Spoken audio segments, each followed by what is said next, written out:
Good morning students, how are you all? I am Prakash Rathore and welcome to my channel in Teaching Gurukul. Today we are going to discuss about the process of oogenesis.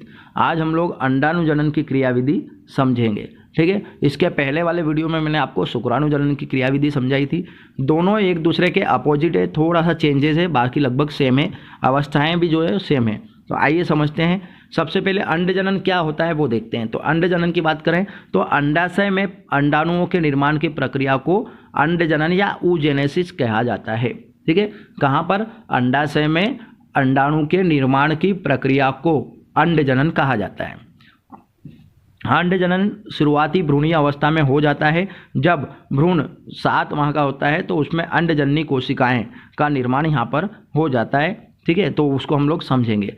सबसे पहले आप लोग यहाँ पर देखें कि अंडजनन अंडाशय के ग्राफियन पुट्टिका में होने वाली प्रक्रिया है। मतलब कि ग्राफियन पुट्टिका मतलब कि जो अंडजनन अंडाशय होता है, उस अंडाशय के अंदर अंडकोश होता है। अंडकोश के अंदर कई सारे कंपार्टमेंट होते हैं, कई सारे भाग होते हैं, ठीक है। उनको ग्राफियन पुट्टिका कहा जाता है, ठीक है। तो इसके अंदर यह प्रक्रिया होती है, इसके द्वारा अंडाणु का निर्माण होता है।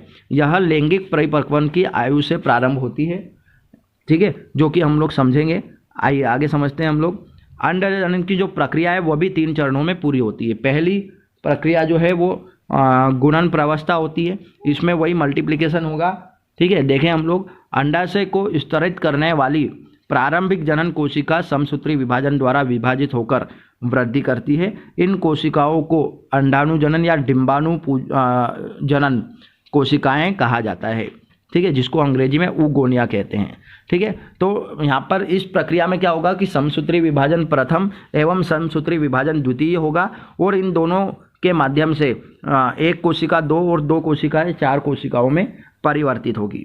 यहाँ पर जो गुणसूत्र है वो बराबर ही रहेंगे। डेट मीन्स वहाँ पर 46 गुणसूत्र ही रहेंगे और वो स्थानांतरित होंगे।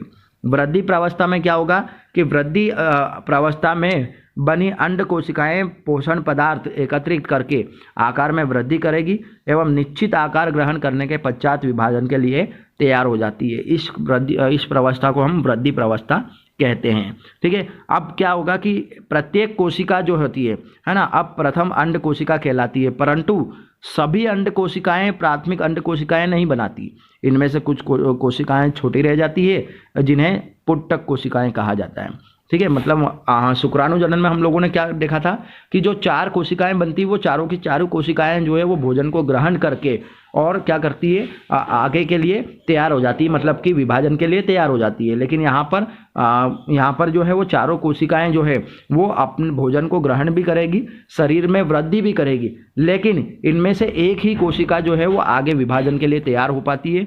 बाकी कोशिकाएं छोटी रह जाती है और वो छोटी कोशिकाएं जो है वो पुत्तक कोशिकाएं कहलाती है। अब हम लोग आगे समझेंगे परिपक्वन अवस्था। इसमें क्या होता है तो प्राथमिक अंड कोशिका में प्रथम परिपक्वन विभाजन अंडोत्सर्जन के समय होता है।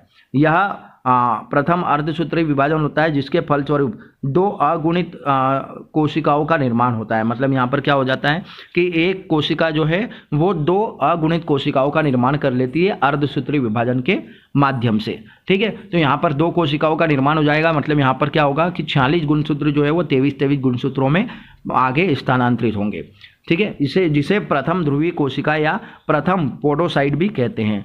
तथा दूसरी बड़ी कोशिका जो है वो द्वितीय अंडक बनाती है, ठीक है, जिसको द्वितीय अंडक कहते हैं। अब आगे हम लोग देखते हैं द्वितीयक परिपक्वन विभाजन। जो द्वितीयक अंडक बना था उसमें किस प्रकार से विभाजन होगा, ठीक है। तो यह विभाजन द्वितीय अंडक कोशिका की अंडवाहिनी में पहुंचने के बाद आरंभ होता है। मतलब यहाँ पर क्या होता है कि जो द्वितीयक अंडक है, ठीक है, वो जब बन जाता है तो एक प्रकार से अंडाणु का निर्माण हो जाता है। लेकिन वो जो अंडाणु है वो कहीं ना कहीं पहले अंडवाहिनी में जाता है और वहाँ पर पहुँचने के बाद में उसके अंदर यह प्रक्रिया प्रारंभ होती है, ठीक है। इसमें क्या होता है कि उस समय तक पूर्ण नहीं होती जब तक कि शुक्राणु उसमें प्रवेश नहीं कर जाता, ठीक है। जब शुक्राणु उसमें प्रवेश कर जाता है तो जो द्वितीयक अर्धसूत्री विभाजन होता है, इसमें द्वितीयक अंड कोशिका पूर्ण विभाजित होकर एक छोटी द्वितीय ध्रुवीय कोशिका और एक बड़ी परिपक्वन कोशिका अंडाणु का निर्माण करती है। प्रथम ध्रुवीय कोशिका कभी कभी 2 कोशिकाओं में विभाजित हो जाती है। तत्पश्चात ध्रुवीय कोशिका नष्ट हो जाती है एवं केवल एक परिपक्वन अंडाणु जो है वो बचता है। ठीक है, तो इस प्रकार से हम लोगों ने इस प्रक्रिया को पढ़ा। आइए अब मैं आपको इसको थोड़ा सा इसके माध्यम से समझाता हूँ। सबसे पहले प्रारंभिक जनन कोशिका की बात करें तो ये वाली जो कोशिका है प्रारंभिक जनक कोशिका है, और इस कोशिका के माध्यम से क्या होगा कि ये कोशिका जो है वो समसूत्री विभाजन करेगी। समसूत्री विभाजन करने के माध्यम से यहाँ पर जो है वो एक कोशिका 2 कोशिकाओं में परिवर्तित हो जाएगी। यहाँ पर गुणसूत्रों की जो संख्या है वो 40 ही रहेगी। फिर समसूत्री विभाजन द्वितीय होगा, जिसमें 2 कोशिकाएं जो है वो 4 कोशिकाओं को जन्म देगी, और ये जो 4 अंडजननी कोशिकाएं जो है इनका निर्माण यहाँ पर हो जाएगा। अब इन चारों कोशिकाओं के जन्म होने के बाद में अगली जो अवस्था आती है वो आती है वृद्धि अवस्था।